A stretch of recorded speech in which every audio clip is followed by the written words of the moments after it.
ಇನ್ನು ಲೋಕಸಭೆಯಲ್ಲಿ ಇವತ್ತು ವಿಪಕ್ಷ ನಾಯಕ ರಾಹುಲ್ ಗಾಂಧಿ ನಿನ್ನೆ ಪ್ರಸ್ತಾಪ ಮಾಡಿದ್ದಂಥ ವಿಚಾರದ ಬಗ್ಗೆನೇ ಮಾತನಾಡೋದಕ್ಕೆ ಮುಂದಾದ್ರು. ಅಂದ್ರೆ ನರವಣೆ ಅವರ ಪುಸ್ತಕದಲ್ಲಿ ಇದೆ ಅಂತ ಹೇಳಲಾಗ್ತಾ ಇರುವಂತ ಕೆಲ ಸಂಗತಿಗಳು. ಆದ್ರೆ ಇದಕ್ಕೆ ಸ್ಪೀಕರ್ ಜೊತೆಗೆ ಬಿಜೆಪಿ ಸದಸ್ಯರು ಅವಕಾಶ ಕೊಡ್ಲಿಲ್ಲ.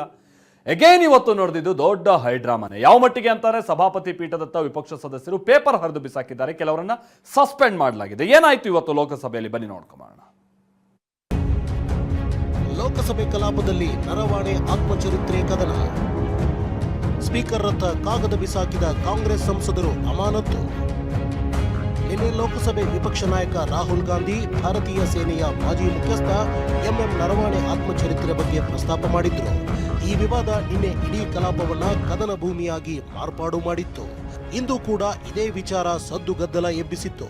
ಆತ್ಮಚರಿತ್ರೆಯ ಕುರಿತು ದಿ ಕ್ಯಾರವಾನ್ನಲ್ಲಿ ಪ್ರಕಟ ಆಗಿರುವ ಲೇಖನವನ್ನ ರಾಹುಲ್ ಗಾಂಧಿ ದೃಢೀಕರಿಸಿದ್ರು. ಆರ್ಟಿಕಲ್ है ये ऑथेंटिकेट किया जाए, आप ऑथेंटिकेट कीजिए और मैं इस पे बात करना चाहता हूँ. हाँ, मैं दे रहा हूँ ना, दिया है मैंने, दे रहा हूँ. ಹೀಗೆ ತಾವು ಸಹಿ ಮಾಡಿದ ಪ್ರತಿ ಕೊಟ್ಟ ಕೂಡಲೇ ರಾಹುಲ್ ಗಾಂಧಿ ನಿನ್ನೆ ಆಡಿದ್ದ ಮಾತನ್ನ ಪುನರುಚ್ಚರಿಸಿದ್ರು. ಆರ್ಟಿಕಲ್ನಲ್ಲಿ ಪ್ರಧಾನಮಂತ್ರಿಯ ಪ್ರತಿಕ್ರಿಯೆ ಇದೆ ಅಂತ ಹೇಳುತ್ತಿದ್ದಂತೆ ಎನ್ಡಿಎ ಸದಸ್ಯರು ಗಲಾಟೆ ಶುರು ಮಾಡಿದ್ರು. As I said yesterday, very important matter in the president's speech is the matter of national security and our relationship between us and the Chinese and the Pakistanis. There is a very important matter that is quoted inside this article that I have authenticated, which speaks about the reaction of the Prime Minister and... Sir, I am once again... No, please. No, please. Once again. Sir? No, once again. Sir, I am once again requesting you to please restrict yourself to the speech of the Honorable President. ಸದನದ ಅಧ್ಯಕ್ಷರು ಏನೇ ಹೇಳಿದ್ರು ರಾಹುಲ್ ಗಾಂಧಿ ಸುತ್ತಿ ಬಳಸಿ ನರವಾಣೆ ಆತ್ಮಚರಿತ್ರೆಯನ್ನೇ ಉಲ್ಲೇಖ ಮಾಡ್ತಿದ್ರು. ಈ ನಡುವೆ ಸದನದ ಅಧ್ಯಕ್ಷರು ಲೋಕಸಭೆ ವಿಪಕ್ಷ ನಾಯಕರನ್ನ ಕೈಬಿಟ್ಟು ಬೇರೆಯವರಿಗೆ ಮಾತನಾಡಲು ಅವಕಾಶ ಕೊಟ್ಟರು. ಸಭಾಪತಿ ಪೀಠದಲ್ಲಿದ್ದವರ ಈ ನಡೆ ಇಂಡಿಯಾ ಮೈತ್ರಿಕೂಟವನ್ನ ಕೆರಳಿಸಿತ್ತು. ಸಭಾಪತಿ ಪೀಠದತ್ತ ಪೇಪರ್ ಹರಿದು ಬಿಸಾಕಿದ್ರು.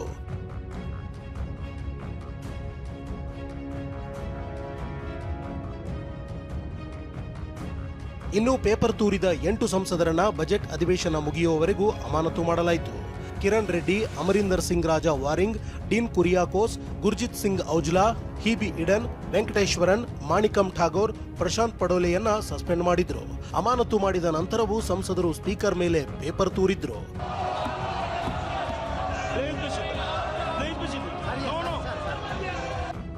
ಕಲಾಪದ ಒಳಗೆ ಮಾತ್ರವಲ್ಲ, ಹೊರಗೂ ಇಂಡಿಯಾ ಮೈತ್ರಿಕೂಟದ ನಾಯಕರು ಪ್ರತಿಭಟನೆ ನಡೆಸಿದ್ರು. ಲೋಕಸಭೆ ವಿಪಕ್ಷ ನಾಯಕನಿಗೆ ಮಾತನಾಡಲು ಅವಕಾಶ ಕೊಟ್ಟಿಲ್ಲ ಅಂತ ಕಿಡಿಕಾರಿದ್ರು. ಸರೆಂಡರ್ ಮೋದಿ ಅಂತ ಘೋಷಣೆ ಕೂಗಿದ್ರು.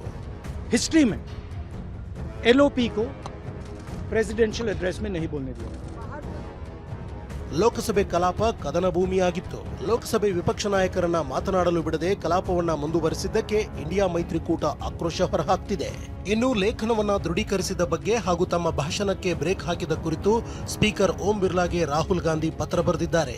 ಸಭಾಧ್ಯಕ್ಷರು ನಿಯಮಗಳನ್ನ ಅನುಸರಿಸಿಲ್ಲ, ನಾನು ದಾಖಲೆ ದೃಢೀಕರಿಸಿದ ಬಳಿಕವೂ ಮಾತನಾಡಲು ಬಿಟ್ಟಿಲ್ಲ. ಇದು ನಮ್ಮ ಪ್ರಜಾಪ್ರಭುತ್ವದ ಮೇಲೆ ಬಿದ್ದ ಕಪ್ಪು ಚುಕ್ಕೆ. ಇದರ ವಿರುದ್ಧ ನಾನು ನನ್ನ ಬಲವಾದ ಪ್ರತಿಭಟನೆಯನ್ನ ದಾಖಲಿಸುತ್ತೇನೆ ಅಂತ ರಾಹುಲ್ ಗಾಂಧಿ ಪತ್ರದಲ್ಲಿ ಉಲ್ಲೇಖಿಸಿದ್ದಾರೆ. ಮಹೇಶ್, ಟಿವಿ9, ನವದೆಹಲಿ.